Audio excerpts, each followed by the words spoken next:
Hello Scorpio, welcome to the soul escape, welcome to your weekly reading. तो देखते हैं इस वीक आपकी लाइफ में क्या होगा। आपके स्पेसिफिक पर्सन आपके लव इंटरेस्ट आपके बारे में क्या फील कर रहे हैं, क्या सोच रहे हैं, आपके करियर में क्या होने वाला है, ओवरऑल क्या मैसेजेस आते हैं।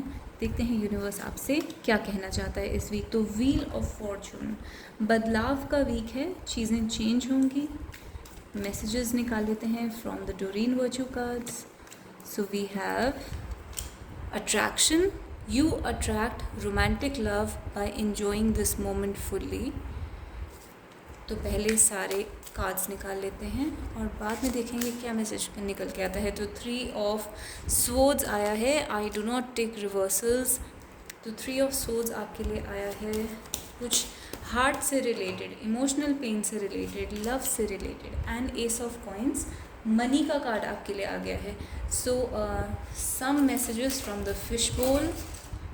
इंसैनिटी, या इंसैनिटी होता है पागलपन, madness, currently being delivered from negative patterns, fair यानी फेयरनेस और जस्टिस का कार्ड।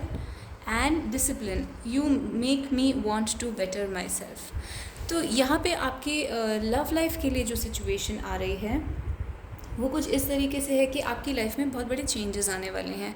इस वीक से वो चेंजेस स्टार्ट हो जाएंगे। अट्रैक्शन से रिलेटेड चेंजेस हैं, यानी कि और अट्रैक्शन और हार्ट ब्रेक दोनों इम्पॉर्टेंट हैं यहाँ पर। आपके और आपके पर्सन के बीच में बहुत ज़्यादा अट्रैक्शन हो सकता है।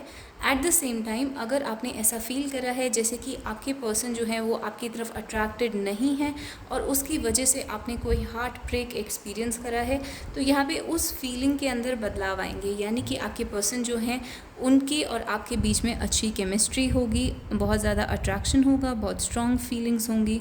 एंड थर्ड पार्टी यहाँ पर हो सकता है इंटरफेयर कर रही हो, जिसकी वजह से यहाँ पे अट्रैक्शन में कमी आ रही थी। थर्ड पार्टी की तरफ वो ज़्यादा अट्रैक्ट हो रहे थे, जिसकी वजह से आप इमोशनली बहुत हर्ट हो गए थे।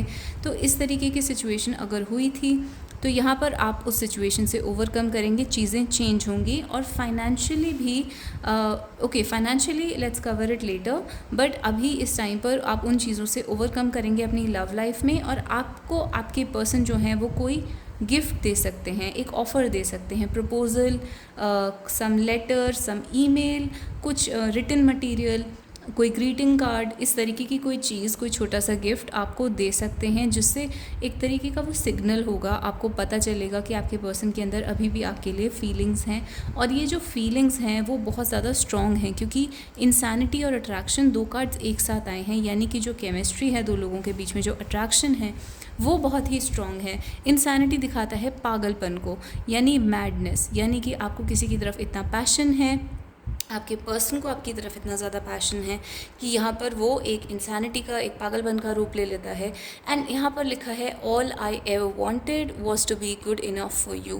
तो ये एक सॉन्ग है ओलिविया रोड्रिगो का, जिसमें एक लड़की दिखाई है जो कि अपने पर्सन को इम्प्रेस करने की कोशिश करती है और अपने अंदर बहुत सारे चेंजेस लेकर आती है, only to impress her person, her lover. और इसलिए वो कहती है कि मेरा बस इतना इंटेंशन था कि I want you to love me. तो इस वजह से मैंने अपने अंदर इतने बदलाव करे, या मैंने इस रिलेशनशिप के लिए बहुत कुछ करा, बहुत कुछ गो थ्रू, बहुत सफरिंग गो थ्रू करी इस रिलेशनशिप में, सिर्फ इसलिए because she wanted him to love her.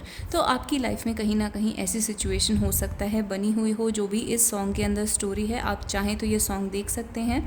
तो इस टाइप की स्टोरी आपकी लाइफ में हो सकती है, जहाँ पे आपने अपने पर्सन के लिए बहुत कुछ करा है, या आपके पर्सन ने आपके लिए बहुत कुछ करा है, ताकि ये एक अट्रैक्शन बना रहे, केमिस्ट्री बनी रहे 2 लोगों के बीच में, और हार्ट ब्रेक या कोई थर्ड पार्टीज़ जो हैं वो इंटरफेयर ना करें। तो ये जो चीज़ है वो इस वीक में आपके सामने आने वाली है, हाईलाइट होने वाली है। अगर ये पास्ट में हुआ है तो वो हार्ट ब्रेक, वो फीलिंग ऑफ रिजेक्शन वो ख़त्म हो जाएगा। एंड आपके पर्सन आपको कोई गिफ्ट देंगे, लेटर देंगे, ऑफ़र देंगे, या ऐसे वर्बली भी हो सकता है, बोलें आपको कुछ जिससे आपको लगे कि आपके person they are in love with you. और अगर पास्ट में ऐसी कोई सिचुएशन नहीं हुई है तो ये आपके पर्सन की इस टाइम की फीलिंग्स हैं, जिसमें वो मैडनेस या इंसैनिटी फील कर रहे हैं, बहुत अट्रैक्शन फील कर रहे हैं आपकी तरफ। And currently being delivered from negative patterns, यानी कि जो भी आपके मन में या आपके पर्सन के मन में नेगेटिव पैटर्न्स है, नेगेटिविटी है, उससे आप बाहर आ रहे हैं और एक फेयरनेस क्रिएट हो रही है इस सिचुएशन में। अगर कोई इनजस्टिस हुआ है, कॉन्फ्लिक्ट हुआ है, या आपके पर्सन ने आपके साथ कुछ गलत करा है, आपने उनके साथ कुछ गलत करा है, तो यहाँ पे एक जस्टिस क्रिएट होगा इस वीक में और चीज़ें फेयर हो जाएंगी दो लोगों के बीच में। तो करंटली जो है इस रिलेशनशिप के अंदर जो भी नेगेटिविटी है, चाहे वो थर्ड पर्सन हो, चाहे वो एक दूसरे के साथ कुछ गलत करना हो, या एक दूसरे की तरफ अट्रैक्शन ख़त्म हो जाना हो, वो चीज़ें नेगेटिविटीज़ ख़त्म हो जाएंगी और एक अच्छा सा बैलेंस, एक फेयरनेस जो होता है, हार्मनी क्रिएट हो जाएगी दो लोगों के बीच में।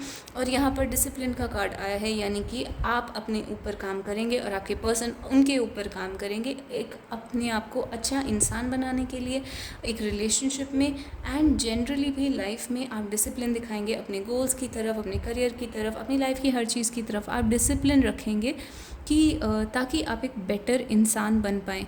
यहाँ पर भी इम्प्रूवमेंट की बात हो रही है, I wanted to be good enough for you, और यहाँ पे भी इम्प्रूवमेंट की बात हो रही है, you make me want to become a better person. तो यहाँ पे जो दो लोग हैं वो एक दूसरे के लिए एक अच्छा इंसान बनने की कोशिश कर रहे हैं और अट्रैक्शन भी उसकी वजह से बहुत स्ट्रांग हो जाएगा। तो अगर आप दोनों के बीच में कोई भी दूरियाँ आ गई थी तो यहाँ पर उनकी हील होने के चांसेस हैं। जो लोग इसको करियर के लिए सुन रहे हैं उनके लिए आपकी लाइफ में, आपके करियर के एरिया में बहुत बड़े चेंजेस आएंगे। तो दोनों ही एरियाज़ में चेंजेस आएंगे, बहुत बड़े चेंजेस आएंगे। व्हील ऑफ फॉर्चून दिखाता है एक बड़े बदलाव को जो कि एक पॉजिटिव डायरेक्शन में जा रहा है। अगर आप परेशान थे because of lack of money in your life, या नई अपॉर्चुनिटी ढूंढ रहे थे, नया जॉब, नया करियर, या कुछ ढूंढ रहे थे जो आपको नहीं मिल रहा था, तो वो आपको समझ में आएगा कि आपको अपनी लाइफ को किस डायरेक्शन में लेके जाना है। वो न्यू जॉब ऑफ़र आपकी लाइफ में आएगा और उसका बेसिकली अट्रैक्शन कार्ड ही दिखाता है कि वो चीज़ आपकी लाइफ में अपने आप अट्रैक्ट होगी, अपने आप मैनिफेस्ट होगी। उसके लिए आपको कुछ करने की ज़रूरत नहीं है, लेकिन हाँ आपको एक तरीके से मेडिटेशन का जो स्टेट होता है, रिलैक्स्ड, काम डाउन, लेज़ी की बात नहीं हो रही है, लेकिन एक जो मेडिटेटिव स्टेट होता है, शांत रहने का स्टेट होता है, उसमें अगर आप रहेंगे तो ये अपॉर्चुनिटी आप अपनी लाइफ में अच्छे से क्रिएट कर पाएंगे, अच्छे से ये चीज़ आपकी लाइफ में आ पाएगी। एंड फेयरनेस का कार्ड भी दिखाता है कि आपके करियर में अगर आपके साथ कुछ अनफेयर हुआ है, समझ लीजिए आपने कोई काम करा लेकिन क्रेडिट किसी और को मिल गया, या प्रमोशन आप एक्सपेक्ट कर रहे थे लेकिन आप किसी और को प्रमोशन मिल गई, तो वो चीज़ भी आपकी लाइफ में अब ठीक हो जाएगी। यानी कि आपको आपका जस्टिस मिल जाएगा, जो आपको जस्टिस चाहिए था अपने करियर में। आपने किसी चीज़ में बहुत मेहनत करी थी, बहुत कोशिश करी थी और वो नहीं हुआ, तो वो जस्टिस आपको मिल जाएगा। एंड डिसिप्लिन आपको मेंटेन करने की ज़रूरत है। You have to better your work, जो भी आपका काम है, आपके एफर्ट्स हैं, उनको आपको इम्प्रूव करने की, बेटर करने की ज़रूरत है। डिसिप्लिन से अगर आप चलते रहेंगे तो ये फाइनेंशियल अपॉर्चुनिटी आपकी लाइफ में अट्रैक्ट हो जाएगी। आपको अपने आप को बचा के रखना है फ्रॉम इंसैनिटी, यानी कि आपके अपने मन में जो पैनिक है उससे आपको बचा के रखना है। यानी आपको पैनिक नहीं होना है, स्ट्रेस नहीं लेना है, और दूसरे लोग आपके आसपास जो इंसेन हो सकते हैं या थोड़े परेशान करने वाले पागल टाइप के लोग हो सकते हैं, उनसे आपको अपने आप को बचा के रखना है। तो ये आपके लिए ओवरऑल मैसेजेस आए हैं। ये पॉजिटिव चेंज डेफिनेटली आपकी लाइफ में मैनिफेस्ट हो रहा है इस टाइम पर। अब देख लेते हैं कुछ इनिशियल्स आपके और आपके पर्सन के इनिशियल्स हो सकते हैं, या फिर जहाँ पर भी आप अक्सर मिलते हैं, कोई रेस्टोरेंट, कैफ़े, उसका भी ये इनिशियल हो सकता है। तो आपके लिए आया है C या U। Okay, C for cat, U for umbrella. We have L for lamp. We have Q for queen. We have R for rhinoceros. We have V for van. We have Q again, Q for queen. We have A for apple.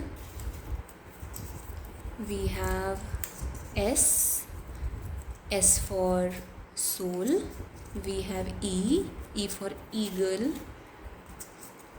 We have C and U again, cat, umbrella. We have C and U again. आज बहुत सारी readings में C and U बहुत बार आया है। D for dog. X for Xmas tree. We have N या Z, तो आप इसे नेस्ट या ज़ीब्रा कुछ भी समझ सकते हैं। और हमारे पास आया है S for सोल। एक और निकाल लेते हैं, तो अगर देखते हैं ये है आपका आर, तो आर पहले आ चुका है, आर फॉर राइनोसरस, तो ये रिपीट हो रहे हैं, इसलिए अब हम बंद करते हैं अपने इनिशियल्स को। So these are the initials, this is the overall reading. अगर आपको ये रीडिंग अच्छी लगी तो आप मुझे कमेंट्स में बता सकते हैं, हार्ट या स्टार दे सकते हैं। I love to listen to your feedback, तो आप मुझे कमेंट्स में बता सकते हैं आपके साथ रेजोनेट करी या नहीं। आप मेरे चैनल को सब्सक्राइब कर सकते हैं, please don't forget to subscribe and please like the video. And I hope to see you guys again the next week with a similar reading. और आप चाहें तो अपने क्वेश्चंस भी पूछ सकते हैं। और I hope to see you guys again. Bye bye and take care.